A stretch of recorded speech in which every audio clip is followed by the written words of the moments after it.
Alright everyone, today we are going to be making a multimedia piece that will not be done in just one day. First you're going to start off with some clay, and you're going to make a pinch pot that you then mold more into a cone-like shape. This cone will actually have a bit of a curve to it on one side, so you want to think of it as a little bit of a sideways mountain, if you will. Make sure that all the sides are nice and firm and about 1/4 of an inch thick. You don't want it too thick because then this bird will weigh way too much. Now I'm going to be adding some coils to the piece to make it more of the shape that I need it to be before I connect it. Because with this pinch pot I am making the butt of my bird. That's right, a rump roast, one could say. Or not say, I don't know. I don't eat meat anymore, maybe that's just a pig. But here I am, doing the thing, pinching the sides. I am making the bottom half of my butt a little bit longer than the top half of the back. And this will make more sense as you see it progress, but for now I'm just adding my coils, pinching them along, and making it more of the contoured shape that I need it to be. So when you first start making this pinch pot, don't worry if it's not big enough or wide enough on one side when you initially make it, because you can always maneuver it and work it a little bit more.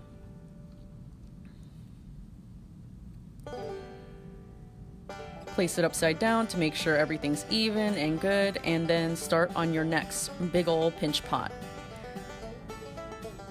With this pinch pot, I'm going to be making the head side of my chicken, and this chicken is going to have quite an extensive back bend in place because he's going to be straining against the will of the cage to free himself.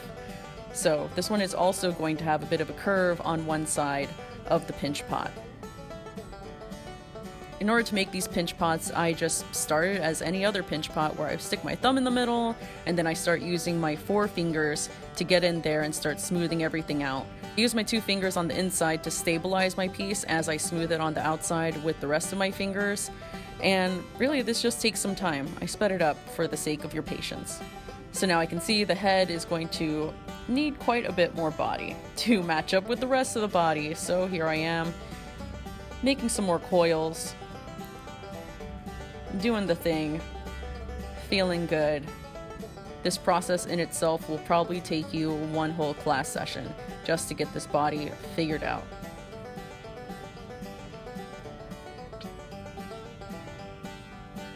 So now that I have both of my pieces, both the head and the butt of my chicken, pretty much sorted, I'm going to get a sponge and lay them on there so that I can then assemble my pieces. So I'm going to pretty much keep adding coils until I merge both parts of the body into a shape that is cohesive with what I have in my mind. Notice that I did not prep a sketch of how I wanted this to turn out, which I would highly suggest that you do, unlike myself, so that you make sure your dimensions and everything is proper and perfect the first time around instead of winging it, pun intended, like I did.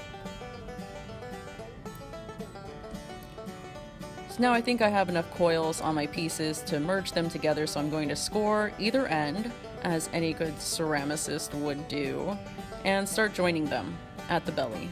It's like a backward C-section at this point. Now I see it's a little bit too wide up top, so I just cut out a triangle of the clay to tighten up that top kind of shoulder blade area of my bird. So now I have a hole there that is still a triangle shape. I'm going to plug that thing in with some more clay. So if your bird is too lumpy, too big on one side, you can always cut out some clay to stitch it back together and make it a little bit more lean. A little bit more of a white meat than a dark meat. A little bit more tough than tender. And I could go on and on forever, but here we are, finishing this bird. So now we're on to the next steps, which is the details of this bird, past his little body.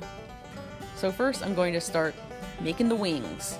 The wing is literally just a slab that I twirl around a wood tool to make a little loop. And this is going to be where he grips the cage with all of his little wingy might. I also press it around my finger to get the hole a little bit wider and see how it looks next to my bird body. So it looks pretty good, so I'll make a second wing in the same fashion and set them aside to set up, because you don't want your wings to be flapping around when you put them on. You want them to be more sturdy and structurally sound. To make the chicken feet out of a thick coil, I just thin out one half of the coil to be the leg, and the other half I just pinch out several toes to be the grip, the little death grip on the cage bars whenever this is all set up and done. Additionally, besides the feet, I have made a couple of eyeballs, a little crest, and a beak, lower beak, and a little gobble for his neck. Now that I've stabilized him as much as I can, I'm just going to go through the process of scoring, scratching, and attaching.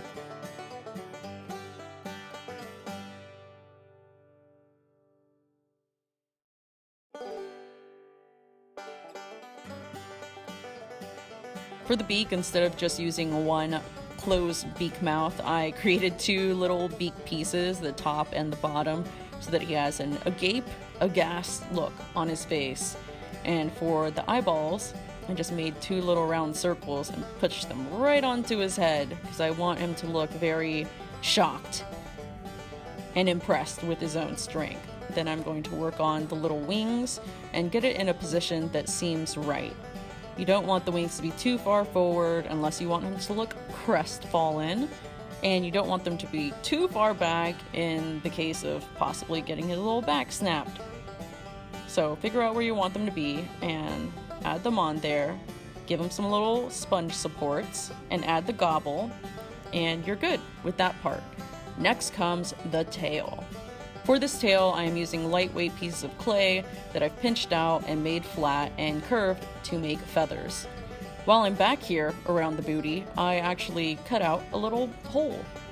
And that anatomically makes sense, but also for kiln firing makes sense as well, because you don't want this whole piece to be entirely closed up without any space for the air to escape from the body. So as I add these little feathers around, I want to make sure and cover that hole as much as possible, but if you are unable to cover the hole, don't worry, because you will still be able to add his little clothes on right after this. And yeah, that's pretty much it for this part. Make whatever kind of accessories you would like on the body. You can even create clothing on the body with some added small slab. Just make sure that they're thin so that you don't add too much weight or cause a crack. But the next part is actually adding clothes to this little chicken without using any clay. So look forward to that. Just kidding. Actually, after this, after it's bisque fired, you will need to underglaze your little chicken. So after that firing, then you create the clothes. And the clothes is super fun. You use tacky glue, an X-Acto knife, a little paintbrush, and a tile on top of a cutting mat, and you just start cutting this foil up, right? You just cut it up, live your best life, add strips of it to wherever part of the body you want. I'm choosing to make a singlet, so I adhere all these different pieces with my tacky glue straight to the body. And if you can see here, I've covered up the little hole in the back near the butt of this chicken with some of this foil. I chose this flashy foil because I wanted his singlet to be exceptionally flamboyant, because why else would you ever even do it? And here he is in full garb, ready to get his wrestling on. Now on to the metal. I am using some copper tubing here that I found in the metal studio, and I'm going to create the cage out of this metal using some very intense pliers, because all of the small ones could not cut it, literally and figuratively. So I'm going to thread this bottom bar of the cage around the feet so that I make sure and I have the right size, first of all, and pull these two ends together in a nice little, pretty open notch in the back. In order to attach these two pieces in the back behind his tail feathers, I literally just curve each end and hook them around each other so that they're kind of holding hands in a way. Next, I cut some more wire, figure out the length of it, the height of my cage, measure out some equidistant pieces, measure out some equally long pieces of copper wire, and start making the cage. So I want to start in front of the bird between his leg, because those pieces are going to be the ones that go into his little feathery fist. And I want to maneuver this as much as I can to make it look realistic, but alas, we are human and this is metal, so don't get too frustrated if you can't get it to look just right. Your hands may hurt. Mine certainly did. To attach these pieces to the rest of the cage bottom, you're going to still create a little curve with some round nose pliers, hook it around the cage bottom, and tighten it. That's it. That's literally it. You're just tightening the bottom pieces. And you can add as many bars as you want or as few as you want, but you're going to want to also add some bars at the bottom of the cage to not only make it look realistic, but also stabilize this bird so that he doesn't just fall right out the bottom of his cage and ruin the illusion that he's trapped. Now the grand finale, of course, is making this cage hang. So I've looped around this crazy doodle of a wire to the top. It's just a little bit absurd and a little over the top, but you can create the top holder however you want. You can literally just make a big loop and twist it around the top meeting parts of your wires. I chose to integrate my loop into one of the wires, and if you want to be excessive and fancy, you can do that. And then you will make chainmail out of the rest of the wire, or you can just opt out and get a regular chain, or just hang it from a nail in the ceiling, or whatever. It's up to you.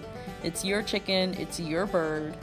You can do whatever you'd like with whatever materials you like, and I hope that this video has inspired you to integrate different types of media all together and to expand your horizons and break out of your creative cage.